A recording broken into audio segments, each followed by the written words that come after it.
Bear Grylls ये वो real life hero है दोस्तों, जिसे हम सब ने बचपन में ऐसे ऐसे कारनामे करते हुए देखा है जिससे हमारे रोंगटे खड़े हो जाते थे। जो हम सपने में भी करने की नहीं सोच सकते, उसे ये बंदा सच में करके दिखा देता था, और वो सिर्फ अपने स्ट्रॉन्ग माइंडसेट की वजह से। लेकिन क्या आपको पता है कि बेयर ग्रिल्स हमेशा से ऐसे नहीं थे। वो कहते हैं ना कि जो दिखाई देता है सच में वैसा होता नहीं है। जितना आप इसकी वीडियो देख के शॉक नहीं होते होंगे, मैं गारंटी दे रहा हूँ उससे कई ज्यादा शॉक आपको इनकी कहानी को सुनकर लगेगा।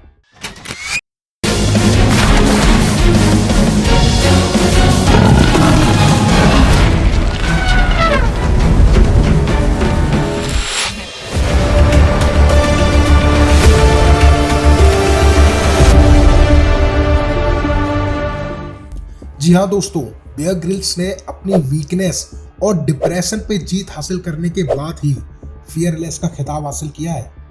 बेयर ग्रिल्स अपनी autobiography mud sweet and tears में लिखते हैं, डर आपको बाहर से मजबूत दिखने के लिए मजबूर करता है, मगर अंदर से आपको कमजोर बना देता है। बेयर ग्रिल्स को ऊंचाई से बहुत डर लगता था, या यूं कहूं कि यही उनका सबसे बड़ा डर था। लेकिन उसके बाद भी कुछ सालों बाद वो अपने शो के हर एपिसोड की स्टार्टिंग में ऊंचाई से कूदते हुए ही दिखाई देते थे। आपको बता दूं कि बेयर ग्रिल्स यूके की स्पेशल फोर्स एसएएस का पार्ट भी रह चुके हैं, जहां से उन्हें पैराशूटिंग का एक्सपीरियंस मिला था। 1996 में ज़ोंबिया के एक मिशन में बेयर ग्रिल्स ने 16,000 फीट से जंप किया था। लेकिन हर बार की तरह इस बार वैसा नहीं हुआ। इस बार उनका पैराशूट ही नहीं खुला।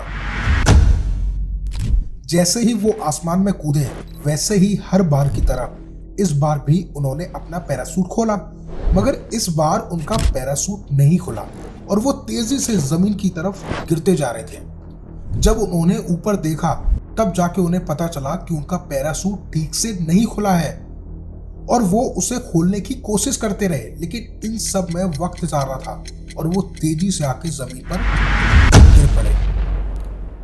एक झटके में अंधेरा छा गया। वो जमीन पर अपनी पीठ के बल गिरे थे। आप खुद भी सोच सकते हैं कि कितना भयानक दर्द हुआ होगा। और इससे भी बुरा ये था कि इतनी जोर से गिरने के बाद भी वो होश में थे और बस रोते जा रहे थे। उनके आसपास दूर दूर तक कोई नहीं था, चारों तरफ सन्नाटा। लेकिन वो इसी उम्मीद में थे कि उनके अपने लोग उन्हें बचाने आते ही होंगे।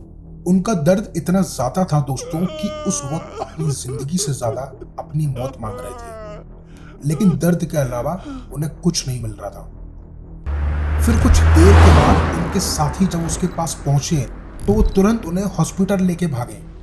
वो कहते हैं कि मुझे याद है कि हॉस्पिटल जाने के बाद डॉक्टर ने उन्हें दर्द का इंजेक्शन दिया, जिससे उनका दर्द कम होने लगा और धीरे धीरे उन्हें ऐसा लगने लगा कि वो ठीक हो रहे हैं और वो चलने की कोशिश करने लगे, मगर ऐसा बिल्कुल भी नहीं था। फिर डॉक्टर ने उनसे कहा कि सॉरी सर, अब आप कभी नहीं चल सकते। ये सुनकर बेयर ग्रिल्स की दुनिया ही हिल गई थी। जब उन्होंने अपना एक्सरे देखा, तब उन्हें पता चला कि उनकी रीढ़ की हड्डी टूट चुकी थी। अब जरा सोचकर देखिए कि अगर एडवेंचर करने वाले किसी इंसान से आप बोलोगे कि 1 साल के लिए आपको अपने रूम से बाहर नहीं निकलना है, तो क्या वो रह पाएगा? वो कहते हैं कि पैराशूट से गिर के अपनी हड्डी को तोड़वाने में इतना दर्द नहीं हुआ जितना उस हॉस्पिटल में 1 साल रुककर अपनी हड्डी को जुड़वाने में हुआ। हॉस्पिटल में लेटे लेटे बस यही सोचते रहते थे कि अब शायद वो कभी नहीं चल पाएंगे। उनकी लाइफ का ड्रीम, पैशन, पर्पस ही एडवेंचर था। इस हादसे ने उनके जीने की वजह को ही खत्म कर दिया था। दिन रात बस यही सोचते थे कि अब क्या होगा। उन्हें खुद पे दया भी आती थी और खुद से नफरत भी होती थी, और ऐसा सोचते सोचते वो धीरे धीरे डिप्रेशन में जा रहे थे। 2 महीने बीत चुके थे, लेकिन उनकी हालत सुधरने की बजाय और भी खराब होती जा रही थी। अपने इस हाल को देखकर वो और भी नेगेटिव होते गए। हर बात पे बस गुस्सा आता था। उनके जो साथी और दोस्त थे, उनका कहना था कि बियर ग्रिल्स एक बहुत ही पॉजिटिव और फियरलेस इंसान है। वो हिम्मत और पॉजिटिविटी के साथ इस परेशानी का भी सामना कर लेगा। लेकिन इस बार ऐसा नहीं था।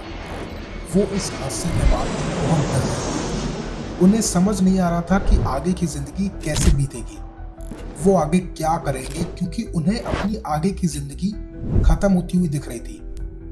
हॉस्पिटल में एक रात जब वो लेटे हुए थे तब उनकी नजर दीवार पर लटकी हुई एक तस्वीर पर गई और वो तस्वीर माउंट एवरेस्ट की थी, लेकिन उस पर धूल लगी हुई थी। बचपन से बियर ग्रिल्स और उनके फादर का एक सपना था कि वो एक दिन माउंट एवरेस्ट पर चढ़ेंगे। उस तस्वीर पर धूल लगी देख उन्हें ऐसा लगा कि ये धूल उस तस्वीर पर नहीं बल्कि उनके सपनों पर लगी हुई है, और ये बात उन्हें बहुत परेशान कर रही थी। उस रात उनके रूम में कोई नहीं था। वो हिम्मत करके खड़े होते हैं और वैसाखी के सारे उस तस्वीर तक चलकर जाते हैं और उस धूल को साफ करते हैं, और फिर यही सोचते सोचते सो जाते हैं कि कैसे वो अपने सपने को पूरा कर सकते हैं। अगले दिन जब वो सोकर उठे तब उन्हें अपनी दादी माँ की एक बात याद आई, जो हमेशा कहती थी, बियर बेटे, लाइफ में जो भी होता है अच्छे के लिए होता है। ये तो इंसान है जो अपने आप को दुखी करने और परेशान करने के बहाने खोजता है। जब भी तुम किसी मुसीबत में हो तब हमेशा ये याद रखना कि जो कुछ भी हो रहा है वो भगवान की मर्जी से हो रहा है, जो कभी भी कुछ भी गलत नहीं होने देगा। और जब उन्होंने अपने साथ होते हुए हादसे की गहराई को देखा तब उन्हें एहसास हुआ कि इस हादसे में वो मर भी सकते थे, और क्योंकि वो जिंदा हैं इसका मतलब गॉड ने उनके लिए कुछ अच्छा प्लान किया है। इसके बाद दोस्तों उनकी टेंशन धीरे धीरे कम होने लगी, और जब उनकी ओवर थिंकिंग कम हुई तब उनके मन को शांति मिली। फिर उनका स्ट्रेस और नेगेटिविटी भी कम होने लगी। अपनी बॉडी से पहले उन्होंने अपने माइंड को रिपेयर करना शुरू कर दिया था, और जब माइंड स्ट्रांग हुआ तो बॉडी भी धीरे धीरे रिकवर करने लगी। बियर ग्रिल्स कहते हैं, जिंदगी अक्सर हमें दूसरा मौका नहीं देती है, और अगर ऐसा होता है तो बहुत ज्यादा ग्रेटफुल रहो। अब वो अपनी जिंदगी को एक नए बच्चे के समान देख रहे थे। अब ना उन्हें अपने पास्ट की टेंशन थी और ना ही फ्यूचर की फिक्र। वो ग्रेटफुल थे अपनी लाइफ के लिए, अपनी टूटी हुई कमर के लिए और अपने सपनों के लिए। उन्होंने उस माउंट एवरेस्ट की तस्वीर को हाथ में लिया और ये कसम खाई कि जैसे ही मैं ठीक हो जाऊंगा मैं माउंट एवरेस्ट की चोटी को अपने हाथ से छू कर आऊंगा। उन्हें उनके डिप्रेशन से बाहर आने के लिए अगर किसी ने उनकी मदद की तो वो था उनका लक्ष्य और उनका गोल। 3 महीने के बाद उनका दर्द कम होने लगा और 8 महीने के बाद उन्हें हॉस्पिटल से डिस्चार्ज कर दिया गया।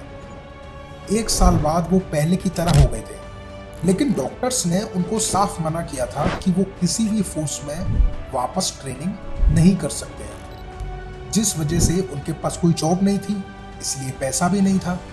मगर उन्हें अपना सपना पूरा करना था, जिसके लिए उन्हें तकरीबन 25 लाख रुपए की जरूरत थी, और इसीलिए स्पॉन्सर्स के लिए उन्होंने 250 कंपनी को प्रपोजल्स भेजे और हर जगह से उन्हें सिर्फ रिजेक्शन ही मिली।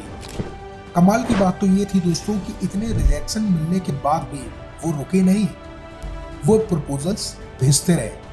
फिर SSAFA फोर्सेस हेल्प ऑर्गेनाइजेशन ने उनके इस सपने को साकार करने में उनकी मदद की। पैराशूट एक्सीडेंट के 18 महीने बाद 16 मई 1998 को उन्होंने अपने बचपन का सपना पूरा किया। ये सफर उतना आसान नहीं था। इस सफर में उन्होंने 2 बार नियर डेथ एक्सपीरियंस को फेस किया, जहां वो मरते मरते बचे थे, लेकिन फिर भी उन्होंने हिम्मत नहीं हारी और अपने सपने को पूरा किया और 23 साल की उम्र में माउंट एवरेस्ट पर चढ़ने वाले ब्रिटेन के यंगेस्ट पर्सन बन गए। इसके बाद वो बहुत फेमस हो गए। लोग उन्हें एज ए मोटिवेशनल स्पीकर बुलाने लगे। उनके ऊपर कई सारी डॉक्यूमेंट्रीज भी बनी और उसके बाद डिस्कवरी से उन्हें वो अपॉर्चुनिटी मिली जिसके बाद तो उनकी दुनिया ही बदल गई। उन्हें वर्ल्ड वाइड लोग जानने लगे, जिसके बाद हम सबने उन्हें मैन वर्सेस वाइल्ड में देखा। मैं हूं बेयर ग्रिल्स। तो अगर वीडियो आपको अच्छी लगी हो दोस्तों तो इस वीडियो को लाइक और चैनल को सब्सक्राइब ज़रूर कीजिएगा।